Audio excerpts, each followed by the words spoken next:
Okey, jom kita bincang satu topik yang sangat-sangat penting, terutamanya untuk kita di Sabah. Hak tanah adat anak negeri.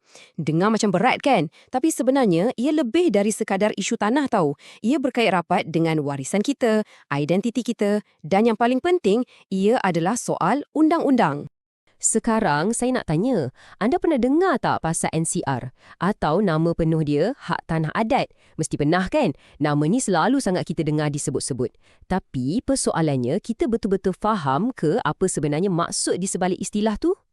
Okey, ni poin yang paling penting sekali untuk kita faham dari awal lagi. Benda ni, ia bukan sekadar tuntutan biasa-biasa tau. Bukan macam kita minta sesuatu, tak. Ia adalah satu hak. Hak dari segi undang-undang yang sah dan ia ada sejarah yang sangat panjang. Wujud lama dah sebelum undang-undang moden kita ada lagi. Jadi, dalam kupasan ringkas kali ni, kita akan cuba rungkai semua kisah di sebaliknya. Dari mana datangnya, apa asas undang-undangnya, dan apa sebenarnya bukti yang menjadikan hak tanah adat ni satu konsep yang begitu kukuh. Okey, jom kita mula. Baiklah, soalan pertama sekali. Apa sebenarnya yang dimaksudkan dengan Hak Tanah Adat atau NCR ni? Ada 4 perkara asas yang kita kena ingat. Pertama, NCR ni bukanlah satu konsep yang baru. Ia dah wujud lama, bahkan sebelum adanya undang-undang bertulis pasal tanah. Kedua, ia bukan ihsan atau pemberian kerajaan tau. Ia adalah hak yang lahir dari adat itu sendiri. Dan yang paling penting, hak ni diiktiraf dan dilindungi oleh Perlembagaan Persekutuan. Maknanya, ia sangat serius. Nak faham betul-betul pasal benda ni, kita kena undur ke belakang sikit, jauh. Kita kena travel balik ke zaman pentadbiran British di Borneo Utara sebab di sinilah semuanya bermula. Di sinilah pengiktirafan rasmi hak-hak ni mula ditulis dalam undang-undang. Okey, cerita dia bermula dengan Ratu Victoria dan satu dokumen yang sangat-sangat penting, Piagam Diraja. Fikirkan piagam ni macam surat kuasa lah. Surat inilah yang bagi lesen kepada syarikat berpiagam Borneo Utara British untuk datang ke sini dan mentadbir seluruh wilayah. Tahunnya 1881. 1881. Tolong ingat tahun ni sebab inilah titik permulaan yang betul-betul mengubah segala-galanya tentang undang-undang tanah di Sabah untuk selama-lamanya. Jadi, dengan adanya piagam ni, syarikat British dapat 2 benda. Hak untuk berniaga dan kuasa untuk buat undang-undang. Besar tu kuasa dia. Tapi, kuasa ni tak datang macam tu je. Ada satu syarat. Satu syarat yang sangat-sangat penting yang diletakkan sekali. Dan syarat penting tu, ia ada dalam satu fasal yang spesifik. Perkara 9 dalam Piagam Diraja tu. Perkara 9 ni lah yang kita boleh panggil sebagai paksi. Dia jadi macam teras atau pusat kepada semua undang-undang tanah yang dibuat lepas tu.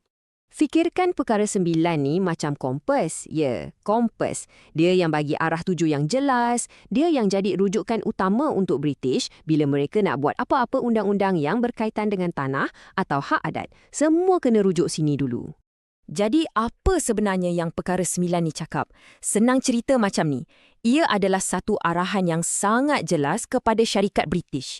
Dia kata, hey, dalam apa-apa pun yang kamu buat, kamu mesti, dan perkataan mesti itu penting, kamu mesti hormat adat dan undang-undang orang tempatan. Lagi-lagi kalau ia pasal pemilikan tanah.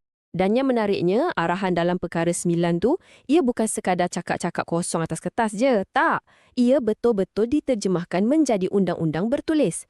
Jom kita tengok macam mana undang-undang ni berkembang sikit demi sikit. Tengok garis masa ni. Kita boleh nampak progres dia. Mula-mula dengan proklamasi tahun 1889. Lepas tu ada lagi yang baru tahun 1903.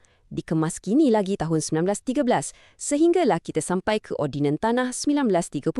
Yang ini masih sangat relevan sampai hari ini. Nampak tak? Semua ni satu evolusi dan puncanya, akar umbinya, semua datang dari prinsip yang sama dalam perkara 9 tadi. Okey, kita dah faham sejarah, kita dah tahu asas undang-undang dia. Sekarang, soalan yang lebih praktikal pula. Macam mana sebenarnya hak adat ni dibuktikan?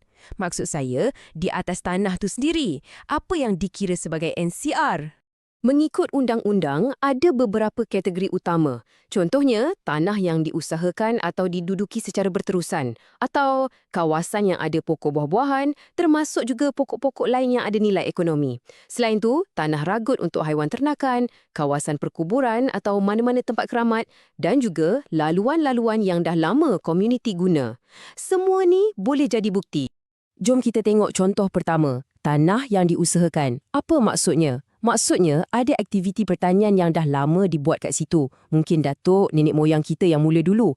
Dan ia diwariskan turun-temurun. Poin penting kat sini, walaupun tak ada geran rasmi, selagi tanah tu terus diusahakan dan ada sempadan yang jelas, ia boleh diiktiraf sebagai hak adat. Konsep yang sama juga terpakai untuk pokok buah-buahan dan tumbuhan ekonomi lain. Ia ada dua jenis. Satu, mungkin dusun durian atau rambutan yang memang kita tanam elok-elok. Tapi, ia juga boleh jadi pokok yang tumbuh liar, macam sagu atau rotan. Tapi, hasilnya sentiasa diambil dan pokok tu dijaga oleh seseorang seolah-olah macam harta sendiri. Dua-dua keadaan ni boleh jadi bukti hak adat juga.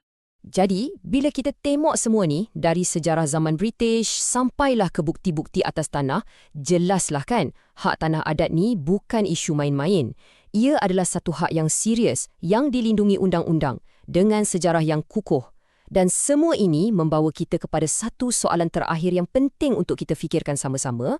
Adakah hak adat dalam komuniti anda atau mungkin hak anda sendiri telah diiktiraf dengan betul dan secukupnya?